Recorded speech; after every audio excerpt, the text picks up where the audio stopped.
కూడా అప్పుడప్పుడు కొంత అభిప్రాయ భేదాలు వచ్చి కొంత విడిపోయే ప్రయత్నం కూడా జరుగుతుంది. కానీ అందరు చేతి బిగిస్తేనే ఇవాళ ప్రతి సంవత్సరం దేశంలో 80 లక్షల మంది డిగ్రీ గ్రాడ్యుయేట్స్ రోడ్లపైకి వస్తే 80 లక్షల మంది డిగ్రీ రోడ్లపైకి వస్తే దాంట్లో 10 లక్షల మందికి ఉద్యోగాలు దొరుకుతున్నాయి. ఇంకా 70 లక్షల మంది నిరుద్యోగులు మిగులుతున్నారు. ముఖ్యంగా తెలంగాణలో ఏ ప్రభుత్వం వచ్చినా ఏ ప్రభుత్వానికి కూడా నిరుద్యోగ వ్యవస్థ పైన సోయి లేదు, అవగాహన లేదు. రాష్ట్రంలో కేవలం రాజకీయ నాయకత్వం మాత్రమే నడుస్తుంది, రాజకీయాలు మాత్రమే నడుస్తున్నాయి. నిన్న ముంబైలో అజిత్ కుమార్ డిప్యూటీ సీఎం చనిపోయిండు. మాకేమనిపిస్తుందంటే రేవంత్ రెడ్డి ఫ్లైట్ ఎప్పుడు కూలిపోతా అని అనిపిస్తా ఉంది. ఇవాళ తెలంగాణలో నిరుద్యోగులకి ప్రధానమైన విలన్ ఎవరు? రేవంత్ రెడ్డి మాత్రమే విలను. ఎందుకంటే ఆయన కింద మంత్రులంతా తాబేదారులుగా, వాళ్ళకి లెక్కలు కూడా తెలియదు. ఒక ఆయన 50,000 అంటారు, 60,000 అంటారు, 70,000 అంటారు. నిన్న ఎంపీ ఏకంగా 1,00,000 ఉద్యోగాల ప్రకటన చేసిండు. అరాజు పాట పాడుతున్నారు. నిన్న పిసిసి అధ్యక్షుడు ఏమంటుందంటే మేము సంవత్సరంలోకి ఇస్తాంలే, 5 ఏళ్లలో ఇస్తామని చెప్తున్నాడు. మరి 5 ఏళ్ళైనా గుర్తుంది, ఆల్రెడీ 2 ఏళ్ళు అయిపోయింది, ఇప్పటి వరకు ఒక నోటిఫికేషన్ రాలే. మరి ఇప్పుడు నిరుద్యోగులు అంతా ఇక్కడ ఉన్నారు, రోజు మెసేజ్లు పెడుతున్నారు, వాట్సాప్ లో కనబడుతున్నారు, అందరు ఉన్నారు. మరి ఈ ఉద్యోగాలు రావాలంటే ఏం చేయాలి చెప్పండి? మనం ఏం చేస్తే కాంగ్రెస్ గవర్నమెంట్ మనకు ఉద్యోగాలు ఇస్తుంది? ఏం చేయాలని చెప్పండి? మరి అందరూ కథ కట్టుకుంటే హుస్సేన్ సార్ దునుకుదామా? మనం దునకడం కాదు, 119 మంది ఎమ్మెల్యేలని ఆ హుస్సేన్ సాగర్ లో నిండా ముంచాల్సిందే. నిండా ముంచితే తప్ప మనకు న్యాయం జరిగే పరిస్థితి కనబడతలేదు. కానీ నిరుద్యోగులేమో ఫోన్లలో నిమగ్నం అయిపోతున్నారు. నిరుద్యోగులేమో సమాజాన్ని పట్టించుకోవడం లేదు. రీల్స్లలో ఉంటున్నారు, యూట్యూబ్లలో ఉంటున్నారు, కానీ సమాజాన్ని అర్థం చేసుకోవడం లేదు.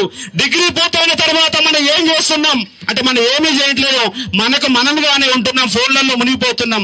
సమాజాన్ని చదవండి, ఏటీఎల్ కాలం చదవండి, తెలుగులో రగన్న యొక్క న్యూస్, మార్నింగ్ న్యూస్ ఖచ్చితంగా వినే ప్రయత్నం లేదు. ఎందుకంటే ప్రతిరోజు ఒక సమస్యని మన ముందు తీసుకొచ్చే ప్రయత్నం చేస్తున్నాడు. జాతీయ సీజన్ బీసీ ఉద్యమాల కోసం కొట్లాడుతున్నాడు. పృథ్వీ అన్న పన్నులు 90 నుంచి కొట్లాడుతున్నాడు. 2001 నుంచి పృథ్వీ అన్న విఠలన్న చూస్తా ఉన్నాను. ప్రభాకర్ చౌదరి సార్ నేను ఇద్దరం కలిసి గత టిఆర్ఎస్ గవర్నమెంట్ లో నిగదించే ఒక ప్రయత్నం చేసినాం. ప్రసన్న హరికృష్ణ అన్న మొన్న దాదాపుగా దగ్గరలోకి గెలవడానికి దగ్గర దాకా వచ్చి పోయాడు. ఇవాళ సభ జరుగుతుందంటే అది ఆయన సభలోనే ఇవాళ. ఎందుకంటే మొత్తం ఈ యొక్క బాధ్యతను మొత్తం కూడా తీసుకునేవారంటే ప్రసన్న హరికృష్ణ అన్ననే. ఆయన వెనక ఉంటాడు, కనపడాడు, కానీ వ్యవస్థను మొత్తం కూడా నడిపిస్తాడు. కాబట్టి అర్థం చేసుకోవచ్చు. ఇక్కడ నందేష్ గారు ఉన్నారు, అలాగే మన రఫీ సార్ ఉన్నారు, గుజ్జ సత్యనారాయణ అందరు కూడా ఉన్నారు. కానీ వీళ్ళందరూ కూడా రాబోయే తరానికి నాయకత్వం వహించండి. ఇలాంటి మీటింగులే కాదు, ప్రతి మీటింగులలో మా నిరుద్యోగ సమస్య గురించి మీరు మాట్లాడాలా. మీ సమస్యలు మీకు ఉండొచ్చు, మీ బీసీ వాదం మీకు ఉండొచ్చు, మీ వేదికలు పంచుకోవచ్చు, కానీ నిరుద్యోగుల గురించి మాట్లాడాలా. ఎందుకంటే ఇది రాబోయే తరం మొత్తం నాశనం అయిపోతున్నది. నేనేమంటున్నానంటే కేవలం 2 లక్షల ఉద్యోగాలు ఇస్తే ఈ నిరుద్యోగ సమస్య పరిష్కారం కాదు. తెలంగాణ పబ్లిక్ సర్వీస్ కమిషన్ దగ్గర 31,56,000 మంది తెలంగాణ పబ్లిక్ సర్వీస్ దగ్గర పేర్లు నమోదు చేసుకున్న వాళ్ళు 31,56,000 మంది. దాంట్లో 2 లక్షల మందికి ఇస్తే ఇంకా 29 లక్షల మంది ఉన్నారు.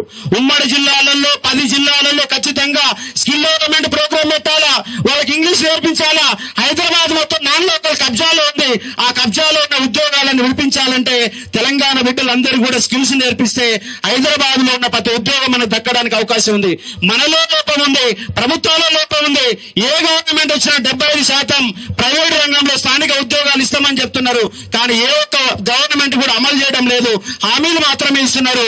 వీళ్ళు ఇయర్ క్యాలెండర్ ఇస్తామని చెప్పినారు, అలాగే మేనిఫెస్టో తయారు చేశారు, ఒక్కటి కూడా అమలైందంటే ఇంతవరకు ఒక్కడు కూడా అమలు కాని ఒక పరిస్థితి.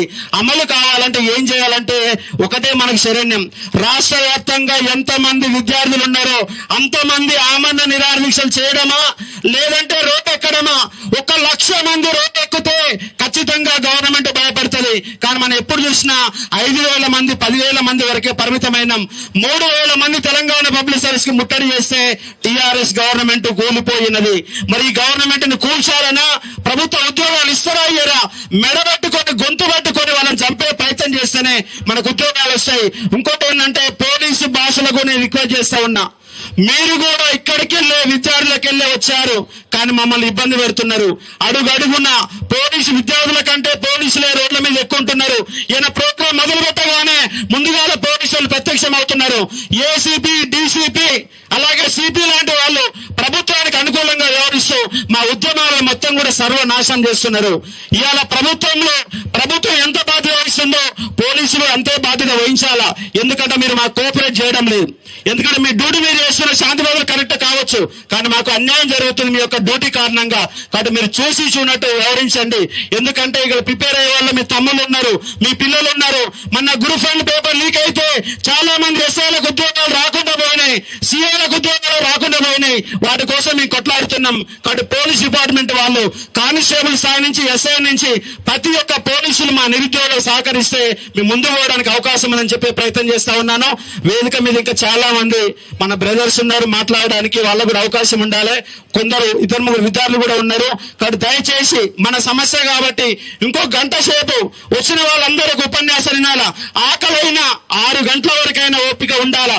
మన సమస్య మీద మనం నిలబడకపోతే మన ఆదుకునేవాడు ఎవడుండడు, మన గురించి పట్టించుకునేవాడు ఎవడుండడు. కాబట్టి ఆ వేదిక మీద అందరినీ కూడా గౌరవించి ఖచ్చితంగా ఇంకొక 1 hour వరకు మన ప్రోగ్రాం నడుస్తుంది. ఆ 1 hour వరకు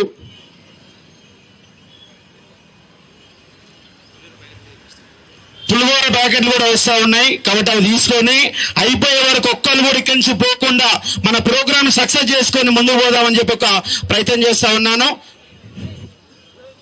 ఇప్పుడు మనము మొన్న ఎమ్మెల్సీగా పోటీ చేసిండు. అంతేకాదు ఒక 15-20 సంవత్సరాల నుంచి ఈ తెలంగాణ సమాజాన్ని మొత్తంగా తట్టు లేపుతున్నటువంటి తన యొక్క చదువు ద్వారా తట్టు లేపిస్తూ ఇవాళ ఉద్యమాలలో పాల్గొంటున్నటువంటి ఒక యువ కిషోరం ప్రసన్న హరికృష్ణ గారిని మాట్లాడాల్సిందిగా కోరుతా ఉన్నాను.